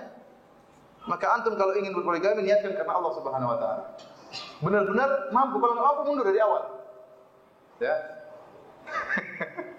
Mundur dari awal, jangan nekat. Timbang antara maslahat. Antum sekarang sudah berkeluarga, sudah punya anak-anak, sudah punya istri bahagia, hidup normal. Ente sekarang mau poligami spekulasi. Kalau ente mantap, kokoh, kuat, mampu secara ekonomi, kemudian hati batin kuat dan silakan poligami. Ente berbuat baik, minta istri agar ridho, agar membagi kebahagiaannya kepada wanita yang lain. Mudah-mudahan istri masuk surga. Ada hadis memang, hadis ya. Disebutkan barang siapa yang ridho suaminya nikah lagi maka dibukakan pintu-pintu surga dan macam-macamnya. Luar biasa. Tapi hadisnya dhaif ya. Kalau hadisnya sahih saya akan bawa, hadisnya dhaif, repot. Tetapi secara logika seperti tadi perkataan salah seorang syekh, dia mengatakan apa tadi? Kalau seorang wanita yang kasihan sama anjing saja bisa menjawab ke surga, apalagi kasihan sama janda yang siapa ngurus anak-anaknya. Di sini ada butuh ihtisab, butuh apa? Niat karena Allah Subhanahu wa taala. Saya katakan para lelaki yang ingin poligami, niat ikhlas karena Allah Subhanahu wa taala. Jangan karena sombong. Karena sebagian orang dia nikah hanya sekedar menunjukkan dia jantan. Saya mampu nikah. Ini apa niat seperti niat yang buruk seperti ini? Ya, atau untuk pamer. Ya, atau untuk mengalahkan temannya sudah poligami, saya kok enggak. Akhirnya enggak, jangan seperti itu. Niatnya karena menjalankan syariat Allah Subhanahu wa taala. Karena ada orang yang bangga dengan hal ini. Saya ketemu dengan orang, ketemu di masjid belum pernah kenal sebelumnya. Assalamualaikum, waalaikumsalam. Gimana kabarnya Pak? Iya, alhamdulillah saya punya istri 4. Iya, nanya siapa? Enggak, nanya lapor-lapor ya. Buat apa yang ente banggakan? Jadi niat kita kalau mau poligami jangan sampai apa? Karena bangga atau menunjukkan kehebatan. Enggak, niatnya karena Allah Subhanahu wa taala. Yang kedua, harus punya kemampuan. Jangan sampai menzalimi. Sampai sebagian ulama menyebutkan hukum poligami makruh. Kenapa? Dikhawatirkan dia mengantarkan dirinya pada keharaman. Namun yang benar tidak. Yang benar poligami punya sunnah. Pernyataan para ulama tersebut hanya sekedar mengkhawatirkan karena ada orang-orang yang mempraktikkan poligami ternyata tidak adil. Asal maju saja tanpa memperhatikan kemampuan. Perhatikan kemampuan. Karenanya Bapak dan Ibu sekalian, mungkin ini saja yang saya sampaikan ya. Dan kita buka tanya jawab biar lebih apa? Lebih hangat. Kalau ada yang bertanya saya persilahkan. Nanti masalah faedah poligami nanti usbah Bapak saja. Ibu enggak usah. Ada yang bertanya, Bapak Ibu silakan. Ibu dulu. Ibu yang penting.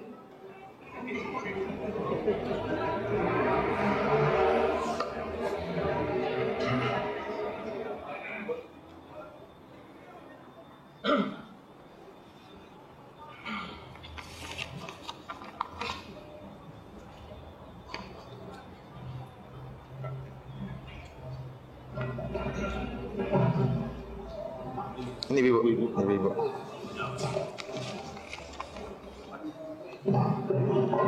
Assalamualaikum Ustaz. Anak istri kedua yang dicerai via BBM oleh suami. Tapi tidak dari hati, hanya menghibur istri pertama karena baru ketahuan itu. Akibatnya seperti itu. Tapi setelah 2 minggu kami berdua berhubungan intim lagi. Apakah kami masih sah sebagai suami istri ke depannya? Kami nikah siri Ustaz. Saya katakan ibu-ibu, ya saya harapan saya. Kalau ada yang mau dipoligami, usahakan resmi. Kecuali kalau ibu tahu lelaki tersebut soleh, benar-benar soleh, tidak dilakukan kesolehannya, akhlaknya baik, maka mungkin tidak resmi. Kalau memang ada kemudaratan tidak resmi, ya mungkin tidak apa-apa. Tapi kalau ya masih ragu, usahakan yang resmi. Kenapa? Karena kalau tidak resmi, khawatirnya terzalimi. Contohnya, nikah kedua, istri kedua tidak dikasih nafkah. Kemudian ditinggalkan, dicampakkan begitu, disuruh cerai, enggak mau ceraikan. Nah, dia mau lapor kemana? Mau minta hulu kemana? Mau lapor KUA enggak terdaftar. Mau lapor pengadilan agama tidak terdaftar. Makanya kalau mau dipoligami, bilang poligami yang resmi, ini yang lebih baik, lebih aman bagi sang istri. Karena banyak kejadian yang saya mendapat laporan. Tadi dinikah siri akhirnya apa? Tidak ada. Tapi kalau laki tersebut akhlaknya baik, dikenal akhlak baik, kira-kira ibu-ibu. Bapak-bapak enggak usah, bapak nanti aja. Yang penting ibu-ibu. Jadi berusaha untuk nikah. Tapi kalau saya katakan kecuali laki tersebut terkenal baik, akhlaknya baik, maka ini mudah-mudahan tidak apa-apa. Semoga tidak ada permasalahan. Dan para bapak-bapak, saya katakan kalau mau nikah sejak awal harus jujur. Jujur pada istri. Karena kalau Anda tidak jujur, Anda akan terjerumus dalam berbagai macam kebohongan. Kebohongan itu jelek. Bohong itu apa? Jelek. Dan Anda rendah kalau ketahuan ternyata suka bohong. Istri akan merasa berkhianat, sakit hati dia. Ketahuan 2 tahun kemudian ternyata poligami, sakit hati dia. Kecuali Anda pintar mengemas tidak ketahuan sampai mati, ini lain cerita. Tapi biasanya ketahuan. Sekarang sudah zaman modern, media sosial begitu mudah. Maka sejak awal harus berani apa? Jujur. Siap nanggung resiko. Siap nanggung resiko. Saya ingat seorang ustaz cerita sama saya. Dia poligami. Waktu dia mau pergi dari rumah istri pertama, istri kedua, dia sayang sama istri pertamanya. Jadi ibu-ibu, saya katakan ibu-ibu, bukan berarti seorang suami, dan ini pernyataan orang-orang yang berpoligami kepada saya. Bukan berarti tatkala dia poligami dia tidak sayang sama istri pertamanya, tidak.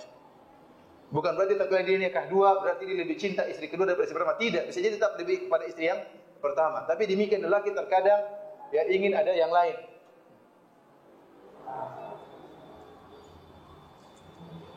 Paham atau tidak? Jadi dia cerita, ini ustaz yang cerita. Saya tidak ingin sebut namanya, tapi ini ustaz. Ibu mungkin tahu namanya, saya tidak ingin cerita. Intinya dia pergi dari istri pertama, sekarang jatah nginap istri pertama sudah selesai. Dia akan pergi ke istri yang kedua. Waktu dia akan pergi ke istri kedua, dilepaskan oleh istri pertama dan anak-anaknya dengan begitu hangat. Jadi mau dilepaskan untuk pergi sampai dia enggak tega lihat apa? Jadi dilepaskan, dicium tangannya semuanya, anak-anaknya, kemudian ayah mau kemana? Akhirnya dia bilang, saya pun nangis Ustaz. Saya pun nangis waktu di jalan nangis. Meninggalkan apa? Istri pertama. Begitu ketemu istri ketawa, hilang tangisan saya. Jadi demikian meninggal istri. Jadi sebenarnya bukan berarti tidak cinta. Ini yang persepsi yang harus dibantah. Jadi karena yang ditimbulkan zaman sekarang, kalau wanita dipoligami seakan-akan dia gagal dalam menservis apa? Suaminya. Ini yang dikembangkan. Sampai sebagian ummahat terkadang juga ibu terkadang provokator. Datang kepada kamu kok bisa suami poligami? Kamu gimana main yang gak beres? Semuanya dijelek-jelekin. Nanti datang kepada istri yang kedua. Kamu kok mau jadi istri kedua? Kamu kok mau jadi apa? Istri kedua. Urusan orang gak usah ikut-ikutan, biarin aja. Jangan merusak rumah tangga orang. Gara-gara ibu-ibu rumah tangga orang bisa rusak. Harusnya tatkala istri ada orang di poligami, sabar. Insya Allah ini yang terbaik, sabar. Ya. Jangan diprovokasi untuk supaya minta cerai, karena ini berarti mendukung program iblis untuk apa? Minta diceraikan. Jadi tadi kita ngomong apa? Saya lupa lagi. Ya. Apa? Amin. Apa? Amin. Ya udah pokoknya gitulah. Pokoknya maksud saya apa namanya? Suami tatkala nikah bukan berarti tidak sayang kepada istri pertama. Dan saya juga ketemu beberapa orang mengatakan setelah saya poligami, saya semakin cinta kepada istri yang pertama. Ini ya ini yang lapor sama saya, ada yang lain ya, wallahu alam. Jadi tidak bisa diumumkan.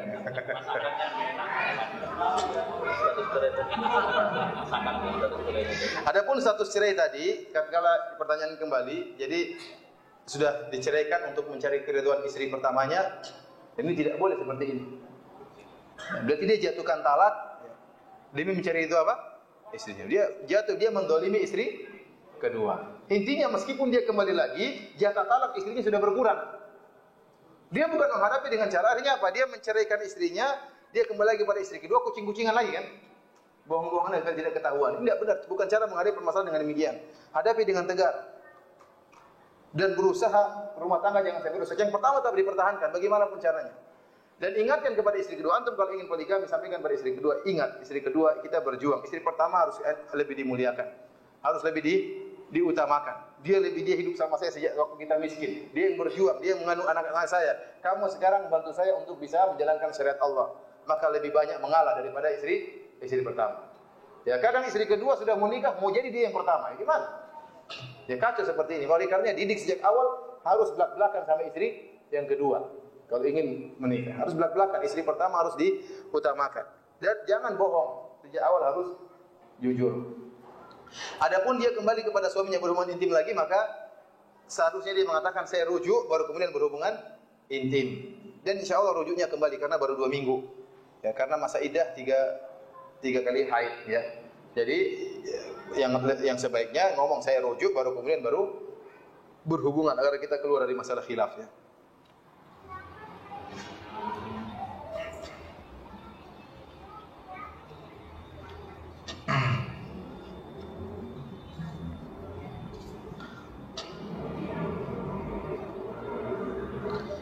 Bagaimana cara mengontrol diri bagi istri yang belum bisa menerima dipoligami secara dibohongi? Ya, sabar ya. Sabar. Ada sebuah kisah seorang wanita, ya. Ini di Arab ceritanya. Jadi dia keluar, dia istri suaminya poligami. Suaminya poligami, dia pun marah kabur dari rumah. Jadi suaminya poligami mungkin jarang datang ke dia dan bagi hari dia pun marah, dia kabur meninggalkan rumah. Waktu dia pergi meninggalkan rumah, tiba-tiba dia melewati mungkin sholat maghrib, sholat isya, ada imam baca Al-Quran.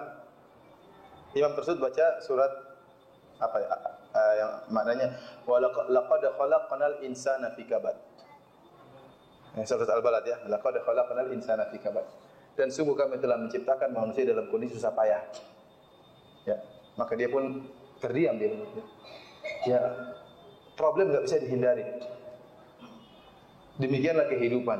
Ada susah payahnya. Tetapi wanita yang cerdas, dia tidak menghilangkan seluruh kebahagiaannya hanya sekedar mengikuti egonya. Ada orang yang tatkala dipoligami dia harus cerai, tidak mau lagi kembali sama suaminya. Suaminya kalau mau cerai, tinggal ceraikan saya biar sama istri yang kedua. Akhirnya diceraikan benar. Akhirnya apa? Dia mungkin ada kepuasan, tetapi dia jadi janda. Tidak ada yang mengayomi dia. Ya, bagaimana mengurus anak-anaknya. Jadi bukan berarti kemudian motong sama sekali. Kalau ada secercah kebahagiaan yang kita dapatkan, buat apa kita buang seluruhnya? Jadi masalah tinggal menata hati. Anggap saja suami liburan 3 hari. Nanti balik lagi setelah 3 hari. Ya. Tinggal menata hati. Makanya suami yang berpoligami jangan ceritakan tentang istri lainnya, enggak boleh. Haram hukumnya. Kenapa akan buat sakit hati apa? Istrinya. Jangan. Cerita, oh istri sana begini-begini, apa banding-bandingkan, kasih sakit hati nih. Istri yang pertama. Udah. Kalau dia mau tanya, bagaimana istrimu, bagaimana apa yang kau belikan, enggak usah cerita, diam. Itu bukan urusanmu, yang penting saya sama kamu sekarang. Kamu bidadariku hari ini. Besok libur.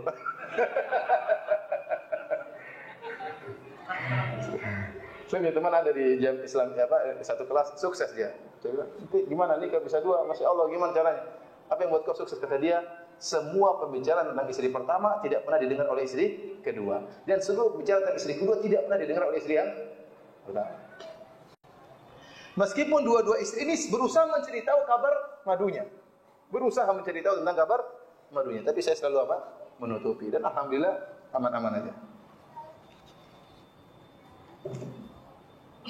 Ibu ada yang bertanya langsung? Tidak ada? Ada, silakan. Waalaikumsalam warahmatullahi wabarakatuh. Silakan. Ayo. Waalaikumsalam warahmatullahi wabarakatuh. Silakan.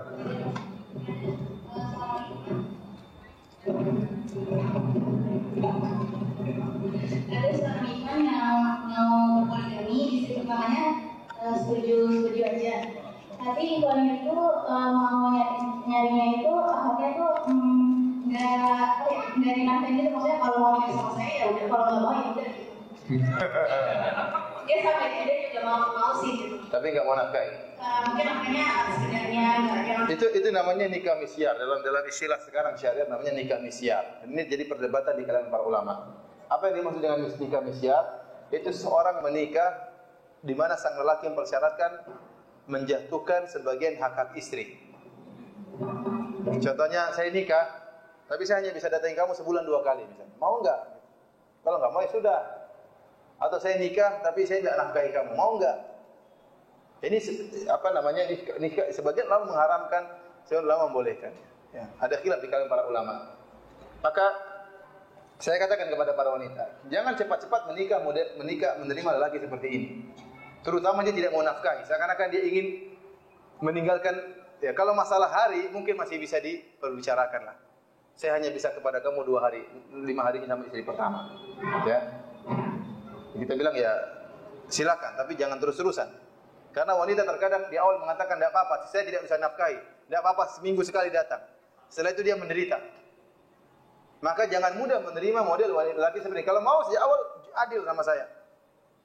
Dari sisi nafkah adil, dari sisi jatah nginap juga adil. Kalau dia sejak awal tidak mau, ini lelaki memang kurang siap untuk berpoligami. Ya. Kecuali kalau memang seorang wanita khawatir terjerumus dalam zina, sementara dia memiliki harta, ya, tidak mengapa meskipun dijatuhkan sebagian apa hak-haknya. Jadi ya, maksud saya tidak serta-merta ada yang lelaki nawarkan diri untuk tidak menafkahi kita terima. Jangan, ini laki malas seperti ini. Nafkahi satu wanita apa susahnya? Ya. Kasih makan 1 hari 10.000 apa susahnya? Berarti seakan-akan malas banget ini orang ini, maunya enak aja. Jangan. Ini menunjukkan laki yang kurang bertanggung jawab.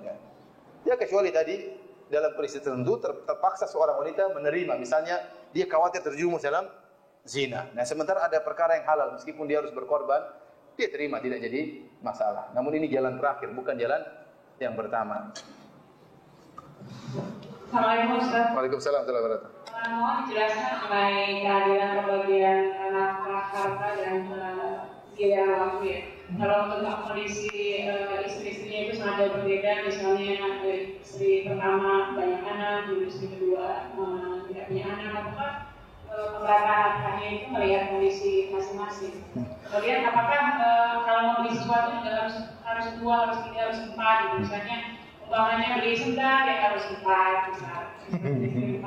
Nah, mohon dijelaskan akhirnya bagaimana? Masalah keadilan ya, ada secara umum ada dua pendapat di kalangan para ulama. Jumhur ulama mengatakan yang adil maksudnya dari sisi nafkah yang wajib. Matikan dulu. Yang adil dari sisi nafkah yang wajib. Lebih dari yang wajib maka tidak perlu adil, tidak jadi masalah. Contohnya yang adil adalah kebutuhan-kebutuhan primer. Maksudnya gimana? Istrinya dibelikan rumah. Maka bukan belikan rumah ya. Jadi kewajiban dia punya tempat tinggal. Meskipun sewa, intinya dua-duanya dikasih tempat tinggal. Meskipun istri pertama dibelikan, istri kedua disewakan. Nggak jadi masalah. Yang penting sama-sama punya tempat tinggal. Anak-anaknya pun disekolahkan. Anaknya 5 disekolahkan, ini anaknya 2 juga sama-sama disekolahkan. Kebutuhan primer sama terpenuhi. Tentunya biaya untuk istri pertama lebih besar. Karena nafkah dia terhadap ini wajib ya. Terhadap anak 5 wajib. Beda dengan nafkah anak 2. Jadi misalnya istri pertama diberi kendaraan, istri kedua diberi kendaraan. Ini pada perkara-perkara yang primer. Lebih daripada itu tidak jadi masalah, tidak adil. Ini pendapat jumhur ulama.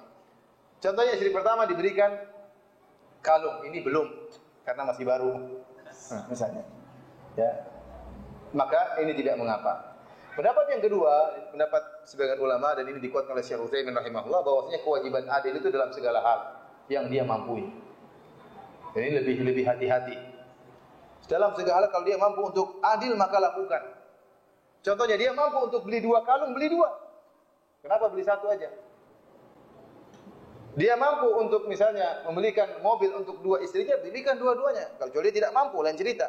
Yang istri pertama punya anak 5 butuh kendaraan, yang ini belum punya anak, dia belum mampu untuk beli dua-duanya, ini enggak usah dibelikan, dia tidak mampu. Tapi kalau dia mampu, belikan dulu. Ini pendapat yang lebih hati-hati, pendapatnya Syekh Muhammad bin Shalih Al-Utsaimin. Namun dari sisi dalil memang pendapat jumhur ya kuat ya. Jadi yang adil itu yang apa, yang wajib-wajib saja ya. Jadi adapun jatah tidur tidak memandang anak, karena jatah tidur itu jatah berkaitan dengan apa namanya? Menggauli istri, menyenangkan istri ya. Istri punya anak atau tidak punya anak, jatahnya harus sama dengan istri yang lainnya.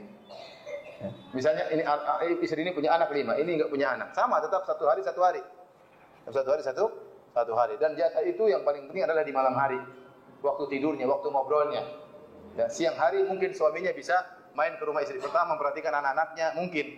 Tapi tidurnya harus dibagi rata. Kira-kira demikian Ibu ya. Saya seorang ibu, anak lelaki saya minta izin kepada saya untuk poligami. Bagaimana sikap saya? Ya, Ibu kasih syarat misalnya. Kamu punya penghasilan berapa? Kalau mau kawin tinggal di mana? Harus ditanya detail. Lihat kemampuannya atau tidak. Kalau ternyata nantilah Bu, insya Allah ada rezeki dari Allah ya. Begini khawatir, ini berarti tidak siap. Tidak siap. Memang semua rezeki dari Allah, tapi kita harus punya persiapan. Persiapannya apa mau nikah poligami? Ya. Kalau disebutkan persiapannya sudah matang dan lain-lainnya, kenapa kita larang? Kenapa kita larang?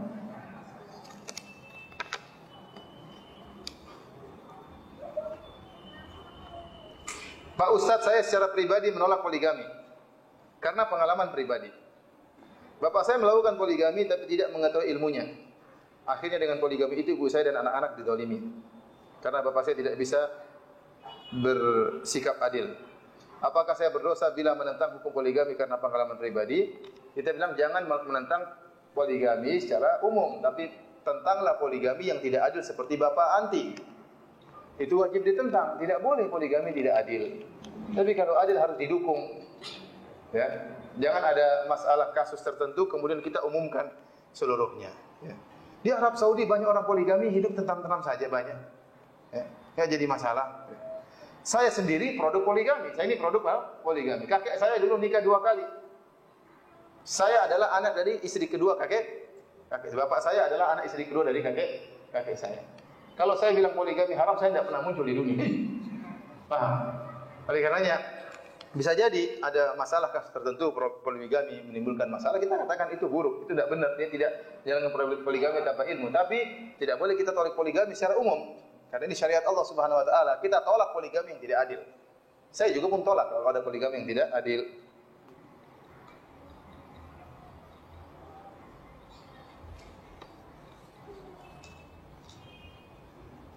Ada yang bertanya Ibu?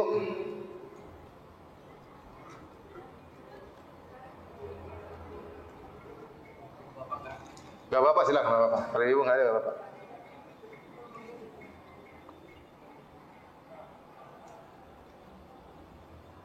Ada seorang ikhwan yang minta tolong kepada suami dan saya untuk dijadikan gadis, untuk dijadikan istri kedua. Saya tidak tega dengan istri pertamanya, karena saya juga belum siap di poligami. Tapi saya juga kasihan dengan akhwat yang belum menikah. Bagaimana menurut Ustaz? Ya, istikharah. Sekarang ada kasus, ya. Sekarang antum carikan solusi. Kasus teman saya, ada teman, istrinya kena penyakit, masih muda kena penyakit, nggak bisa berhubungan. Teman ini masih umur 37, 38, di bawah 40. Istrinya nggak bisa berhubungan. Disuruh menikah atau disuruh puasa? Hah? Menikah ya. Boleh berarti? Boleh. Terkadang ada di mana-mana di masa-masa poligami harus saya katakan. Ya, saya katakan hukum asal poligami apa? Sunnah. Namun ada kondisi di mana poligami hukumnya wajib. Contohnya seperti teman saya. Nggak bisa disuruh puasa berapa? Dia nggak bisa berhubungan, istrinya sakit nggak bisa berhubungan, dan dia tidak mau menceraikan apa? Istrinya. Maka seperti kondisi seperti ini bisa dikatakan wajib untuk apa? Berpoligami. Meskipun hukum asalnya poligami adalah sunnah.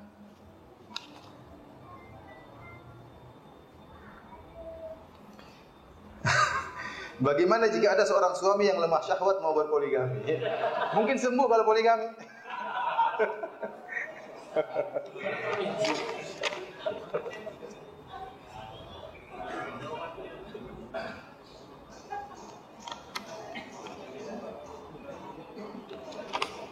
Bapak-bapak ada yang bertanya?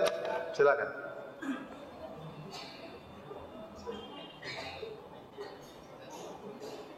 Kalau nggak ada kita sampai sini aja, jam 3 maksimal, ya. Hingga, ya. Silakan. Waalaikumsalam warahmatullahi wabarakatuh.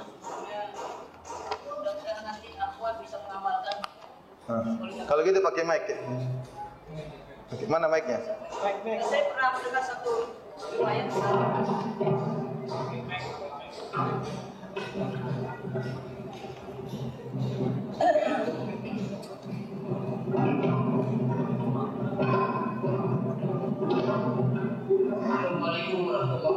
Waalaikumsalam warahmatullahi wabarakatuh. Saya pernah mendengar satu riwayat membaca Tadi doanya ulang, doanya biar dengar. Apa doanya tadi? ikhwan kita bisa mengamalkan. Kok ikhwan kita tadi akhwat tadi kok? Oh ikhwan kita. Mudah-mudahan ikhwan kita kenapa? Bisa mengamalkan poligami. Oh iya. Amin ya rabbal alamin. Nanti ada poligami belum? Belum. Belum. Saya pernah baca satu riwayat dari satu sahabat Rasulullah Sallallahu Alaihi Wasallam. Abdullah Uzair bin Yaman.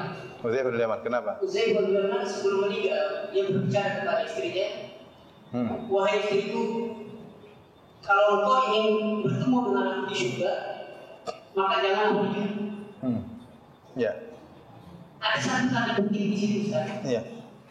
Apakah satu pelarangan poligami atau memang dia khawatir nanti mendapatkan seorang laki-laki yang lebih soleh? Karena di satu riwayat bahwa wanita yang dipoligami akan bersama suaminya yang mana yang lebih soleh. Apakah itu benar? Assalamualaikum warahmatullahi wabarakatuh. Dalam hadis disebutkan wanita bersama suaminya yang terakhir. Gara-gara hadis tersebut, ya, sebagian istri sahabiat, ya, sebagian sahabiat, karena ada hadis bahwasanya wanita bersama suaminya yang terakhir di surga, dia tidak mau menikah karena saking cinta kepada suami yang pertama. Namun ini bukan hukumnya haram. Ini Allah kasih pilihan. Terserah kau mau berjanda karena ingin bertemu lagi dengan suamimu yang kau cintai, kau menjanda, silakan. Kalau kau ingin nikah juga, silakan. Tapi resikonya kau tidak bersama lagi dengan suamimu yang dulu. Jadi seorang terserah dia memilih kebahagiaan yang dia inginkan. Allah kasih pilihan. Dia boleh pilih ini, boleh pilih yang lain. Namun tidak ada kaitannya dengan pelarangan poligami. Tidak ada. Jadi hadisnya seorang wanita bersama suaminya yang terakhir. Ya. Oleh karenanya waktu itu Muawiyah radhiyallahu anhu, kalau tidak salah Muawiyah melamar Ummu Darda kalau nggak salah, istri seorang sahabat, tidak mau. Kenapa dia ingin bersama siapa? Abu Darda. Ya. Kalau nikah dengan Muawiyah berarti selesai. Ya. Maksimal istri yang dipoligami adalah 4 istri. Apabila salah satu istri tersebut meninggal, apakah boleh menikah lagi untuk yang keempat? Boleh. Yang penting 4 ini maksimal. Meninggal 2, nikah lagi dengan 2. Tidak boleh 5, harus apa? 4. Bagaimana menikahi janda kaya? Bolehkah? Ya boleh-boleh saja. Boleh-boleh saja. Siapa tahu seperti Khadijah membantu dalam apa? Dakwah. Apakah cara terbaik untuk tidak berpoligami sementara banyak wanita penggoda? Ya sudah, niatkan poligami di akhirat saja. Di dunia udahlah sabar. Nikmati istri yang ada. Ya, nikmati yang ada. Itu yang ada. Bersenang-senanglah dengan dia. Ya, riaslah tubuhnya. Ya, intinya nikmati yang ada, hidup enjoy, bisa saja. Enjoy dengan istri yang ada. Poligaminya nanti aja. Buku tutup, buku poligami tutup ya. Tutup buku. Di akhirat aja. Terakhir ibu ada yang bertanya? Atau bapak masih ada yang bertanya?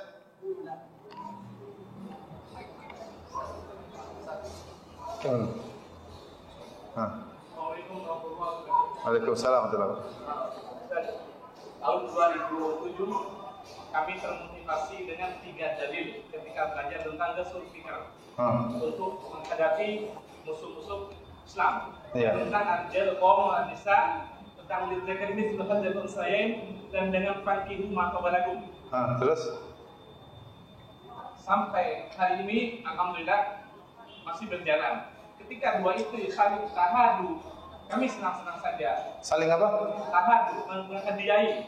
Dan tapi ketika tanaza ingin saling menguasai dan seterusnya, memperebutkan antum antara lain.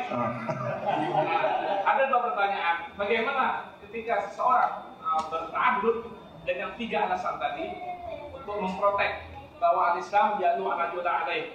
Dan yang kedua, supaya situasinya tetap tahadud, kondusif, apa motivasi atau ya saya bilang itu niat yang mulia. Seorang poligami niatnya bukan sekedar syahwat, tapi niat poligami untuk menunjukkan syariat, menjalankan sunnah Nabi, untuk menjadi teladan misalnya, untuk menolong sebanyak. Ini diantara amalan yang niatnya bisa ganda dan pahalanya berlipat ganda sesuai dengan niat tersebut. Contohnya seorang poligami, dia ingin menjalankan sunnah Nabi, dia ingin menunjukkan bahwa syariat poligami syariat yang mulia.